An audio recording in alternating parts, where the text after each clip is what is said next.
শ্রাবারি nightingale park থেকে বেরিয়েই আমরা গাড়িতে উঠলাম আর এসে পৌঁছে গেলাম এই জায়গায়।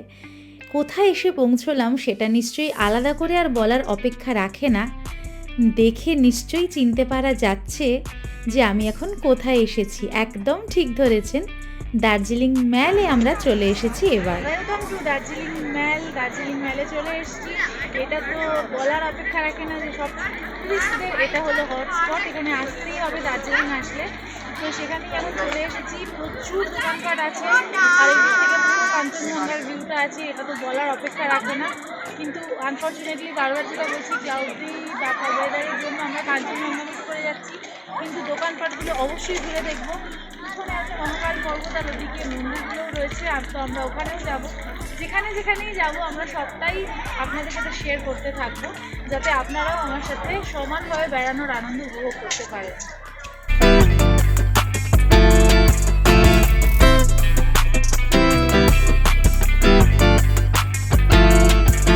ম্যালটা আমরা একটু ঘুরে দেখাচ্ছি, সব দোকানপাটগুলো যেদিকে আছে একটু ঘুরে ঘুরে দেখবো।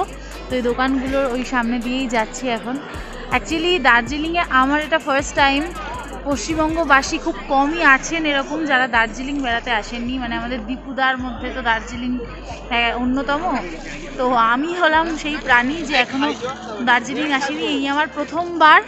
তো সেই জন্য আমি একটু বেশি হয়তো এক্সাইটেড, কারণ জায়গাটার একটা ম্যাগনিটিউডই এত সুন্দর, আর প্রচুর মানুষজন রয়েছে, প্রচুর ট্যুরিস্ট রয়েছে, লোকাল কিছু পাবলিকও রয়েছেন। তো খুব সবাই খুব মজা করছে, খুব সুন্দর একটা ভাইব রয়েছে, ইউথ প্রচুর দেখতে পাচ্ছি। তো ইয়াংদের ঘুরতে আসার জায়গাও খুব, মানে এটা পপুলার বোঝাই যাচ্ছে। আমি সব অভিজ্ঞতা শেয়ার করতে থাকি।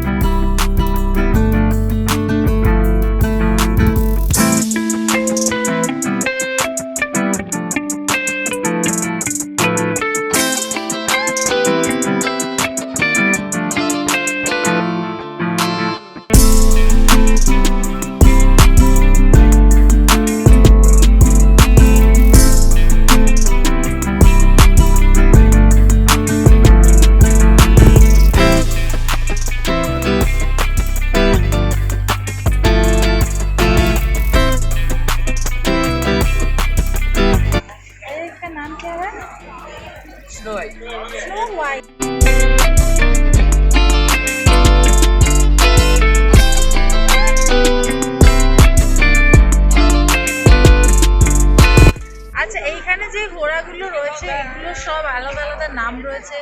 যেটাকে মাথার কাছে সুন্দর সাজানো, অন্য সিন্ডারেলা, আর একটা দেখলাম স্নো হোয়াইট। তো এটাই চার্জ হচ্ছে, এটা ছোটার চার্জ হচ্ছে 100 টাকা। ঘোড়াকে বিক্রি করে, আপনারা কেউ চাইলে করতেই পারেন, এটা খুব পপুলার, অনেকেই করে। যাই কি আছে।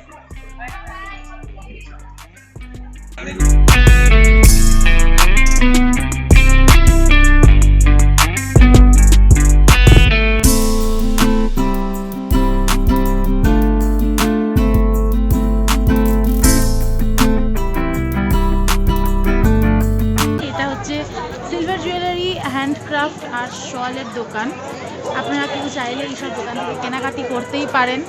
আর্ট অ্যান্ড ক্রাফট, এই দোকানটা হিমালয়ান হ্যান্ডিক্রাফটের দোকান। তো এখানে মেইনলি পরপর 3-4টে জুয়েলারি আর্ট অ্যান্ড ক্রাফটের দোকান রয়েছে দেখলাম। তার পাশেই আছে চায়ের দোকান। দার্জিলিং আসলে দার্জিলিং টিতে বিখ্যাত, তো দার্জিলিং চায়ের দোকান এটা।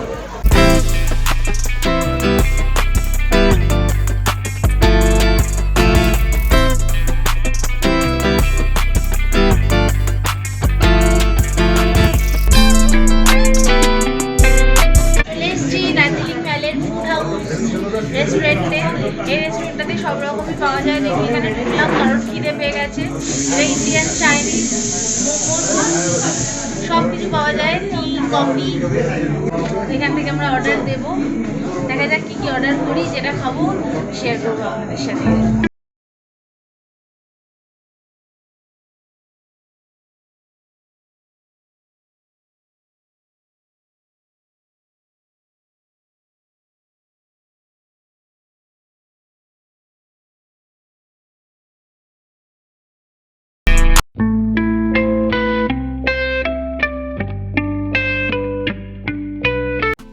আমরা প্রথমে চিকেন থুকপা অর্ডার করেছিলাম, তো ওটা আমি প্রথমে স্যুপটা টেস্ট করছিলাম। আমি এই ফার্স্ট টাইম থুকপা খাচ্ছি, তো স্যুপা ইয়াম্মি লেগেছিল।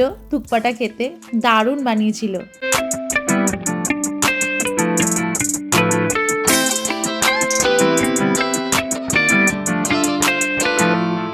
দারুণ চিকেন থুকপা একটা খাওয়ার পরে চলে এসছে হায়দ্রাবাদি চিকেন দম বিরিয়ানি। একদম সুন্দর করে সাজিয়ে দিয়েছে পিতলের থালাতে। একটা এখানে সম্বার টাইপের দিয়েছে, এখানে একটা রায়তা দিয়েছে, স্যালাড দিয়েছে, এগ আছে। এই বিরিয়ানিটা দেখতে যত সুন্দর, খেতে ততটাই সুন্দর ছিল। দারুণ ছিল খেতে। তবে অনেস্টলি বলতে কলকাতার বিরিয়ানির থেকে বেশি ভালো একেবারেই নয়। থুকপাটা বেটার ছিল দুটো খাবারের মধ্যে যদি বলা হয়, কিন্তু বিরিয়ানিটাও যথেষ্টই সুন্দর ছিল।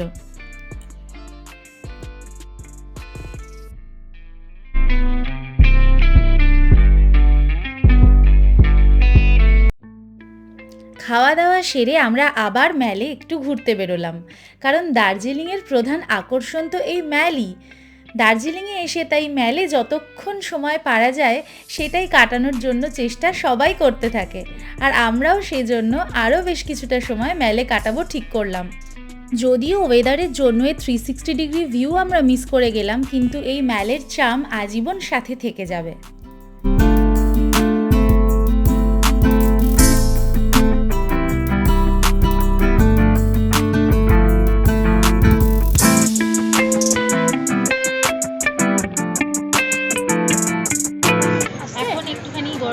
চা খাচ্ছি, রোদ উঠেছে, এখানে বসে এই গরম চায়ের মজাই আলাদা। প্রচণ্ড ঠান্ডা লাগছিল সকাল থেকে, বারবার জ্যাকেট খুঁজছি আর বসছি, কিন্তু চাটা খেয়ে একদম ভেতরে আরাম হয়ে যাচ্ছে। আরাম করে চা খাই।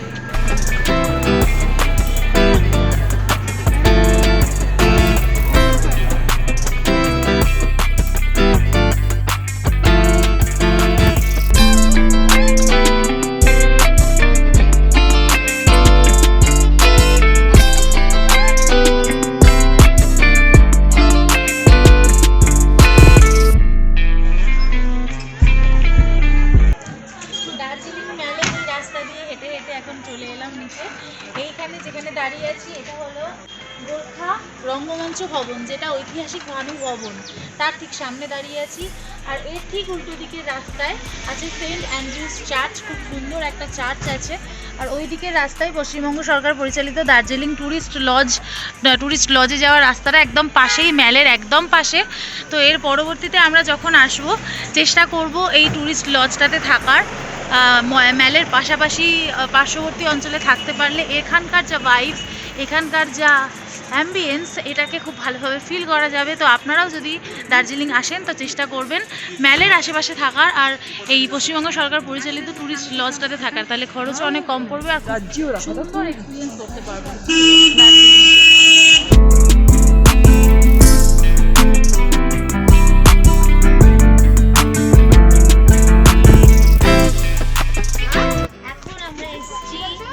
Buddhist temple piece প্যাগোডাতে। Piece pagoda এই জায়গাটার নাম আমি অনেক শুনেছি, দেখেছি। তো জায়গাটাতে এসে সবে পৌঁছেছি, এখনো ভেতরে উঠিনি। তো দেখা যাক ভেতরে গিয়ে কেমন লাগে। বাইরে থেকে দেখে তো অপূর্বই লাগছে।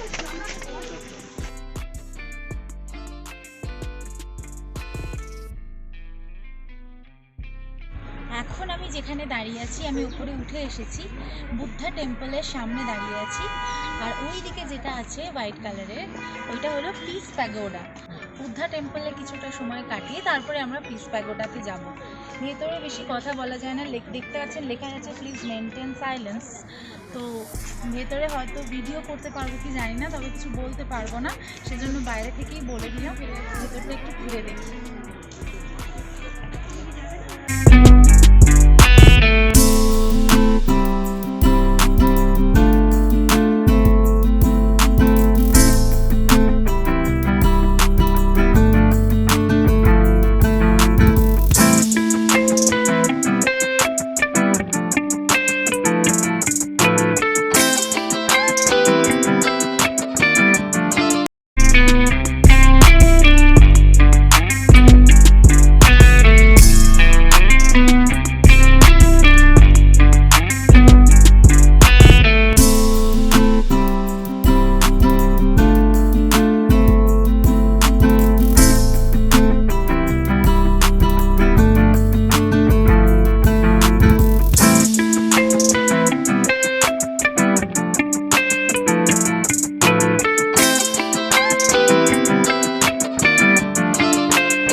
সরঞ্জাম এই দিয়ে গেছে।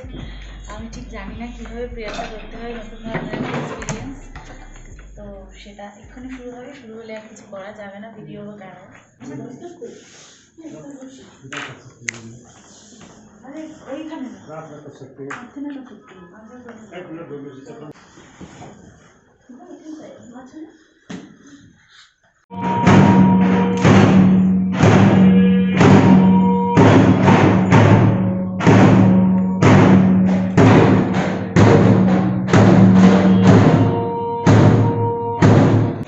টেম্পল থেকে বেরিয়ে এলাম, অ্যামেজিং একটা এক্সপিরিয়েন্স করলাম। ভিতরে এখনও প্রেয়ার চলছে, প্রেয়ারটাতে পার্টিসিপেট করে এত সুন্দর ফিল হচ্ছে, এত সেরেনিটি ছিল ভিতরে, আর প্রেয়ারটারও অদ্ভুত একটা চার্ম আছে। তো ভীষণ ভালো লাগলো এই এক্সপিরিয়েন্সটা করে। তারপরে এখান থেকে বেরিয়ে এখন পিস প্যাগোডার দিকে যাচ্ছি। আই হোপ ওখানেও দারুণ এক্সপিরিয়েন্স হয়। পিস প্যাগোডার দিকে তাকালেই অদ্ভুত সুন্দর লাগছে, আশপাশটা পুরো পাইন দিয়ে ঘেরা, আর মাঝখানে দাঁড়িয়ে আছে বেশ লম্বা পিস প্যাগোডা। এখন ওই দিকে আস্তে আস্তে এগিয়ে যাই, দেখি ওখানে আমাদের জন্য।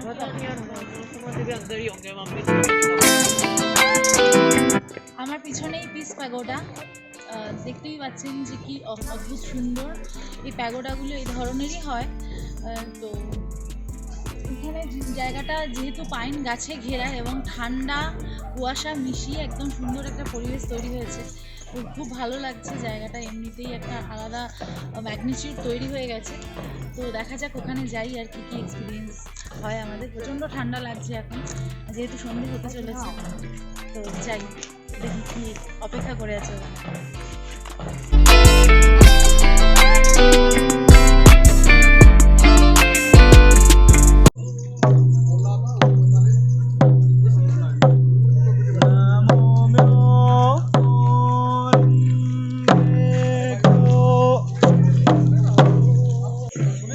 বুদ্ধিস্ট টেম্পেলে আমরা যে প্রেয়ারটা করেছিলাম একদম এক্স্যাক্ট ওই প্রেয়ারটাই এখন এখান থেকে প্যাগোডা থেকে ঘুরে গেল আপনাদের সামনে থেকে। তো আপনারা দেখলেন, শুনলেন, কেমন লাগলো আপনারা জানাবেন আমাকে। এটার একটা অদ্ভুত চার্ম আছে, খুব সুন্দর লাগলো আমার। আর ওরা যেটা বাজাচ্ছে ওটা ঠিক কী বলে আমি জানি না, ঢোলের মতো অনেকটা আওয়াজ হচ্ছে, ওটাও খুব সুন্দর। আমাদের সবার হাতে ওই জিনিস একটা করে দিয়েছিল, যারা যারা ওই প্রেয়ারে অংশগ্রহণ করেছিল ওখানে। তো ওটাই ওরা এখান থেকেও ঘুরে নিয়ে গেল, খুব ভালো লাগছে এটা দেখতে।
এই পিস প্যাগোডাতে ঘড়ির কাঁটার দিক অনুযায়ী পুরো পরিক্রমা করা যায় এবং এই পরিক্রমণের সময় আপনি গৌতম বুদ্ধের জীবনের 4টি অবস্থানের মূর্তি দেখতে পাবেন, যেমন জন্ম, ধ্যান, তারপরে সমাধি এবং সবশেষে নির্বাণ। এবং দেওয়ালে গৌতম বুদ্ধের জীবনের বিশেষ বিশেষ কাহিনীগুলিকে সুন্দরভাবে খোদাই করা হয়েছে এবং তার মাধ্যমে সেই ঘটনাগুলিকে বর্ণনা করাও হয়েছে। এই জায়গায় ঘুরে দেখতে আপনাদের খুব ভালো লাগবে। অদ্ভুত শান্তিপূর্ণ একটি জায়গা এই পিস প্যাগোডা। নামের মধ্যেই পিস কথাটা আছে যখন বুঝতেই পারছেন যে কতখানি সুন্দর হবে। তো একদম শেষে এরকম স্পিরিচুয়ালিটির ছোঁয়া নিয়ে আমাদের আজকের দার্জিলিং সফর শেষ হলো। আমাদের আজকের ভিডিও ভালো লেগে থাকলে অবশ্যই লাইক, কমেন্ট, শেয়ার করবেন আর সাবস্ক্রাইব করে দেবেন সম্পিতানু ব্লগ। দেখা হচ্ছে পরের ভিডিওতে। Till then by.